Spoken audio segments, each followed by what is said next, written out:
2XX 入手瑞瑞拉链的牛仔裤，是不是一眼假呢？今天分享一个搞平底的牌子，因为最近它这个瑞瑞拉链的 Berto 蓝牛比较火啊，很多人想入手，又怕是崴的，所以我弄回来了。先说结论，从使用和拉链的质感，以及和其他瑞瑞拉链各方面的对比，综合来说，大概率是真的。所以我很好奇，虽然 Berto 的面料没那么的贵，但是加上拉链卖这个价，很难让人去信服啊。然后我去了解了一下原因，具体不方便说，你们可以理解为转接的货。但是这个货做的怎么样呢？首先做这个牛仔裤的工厂水平肯定是不差的，买夹、套结、烤边什么的做的可以啊，特别是烤边做的跟 TBR 有的一比了，做工这一块还是比较底的，辅料钉子就是普通的，不是 YKK， 这一块有点拉后腿了，一套几毛钱，一条裤子也花不了几个，6个对吧？版型呢类似于 UJ0009 那种修身的，但这个裤脚有点微收，不是完全的直筒啊，看平铺图上身的欲望不大，但实际穿上后效果还挺好。然后下面这两件让我对 Miro 城的东西还是有一定好感的，因为选的面料太新奇。拿这件亚麻西裤来说，面料也是够了，带坠感的亚麻裤子，因为有羊毛的加持，单纯把它理解为一条西裤，说实话也没问题。内里包括侧骨都是全同暗式的包边，整条裤子比较重，触感也不糙，反而是滑的。除了透气以外，所有的属性怎么感觉和亚麻是反着来的嘞？这件自留了。然后最后这件桑鸟，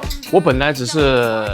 拿回来看看有没有可能是同源面料什么的，说实话没想到实物很顶，版型没什么说的，合身版型加一个素黑色，潮流爱好者可能没啥兴趣，但这个面料太爽，防泼水啊、凉感啊、不起皱啊、耐造啊，后背呢用的是不同的这个面料拼接的，你就把它理解为一层丝袜，好吧，看看有多薄啊，相当于后背没穿衣服，这件真可以啊，会自留，甚至想跟长辈来一件。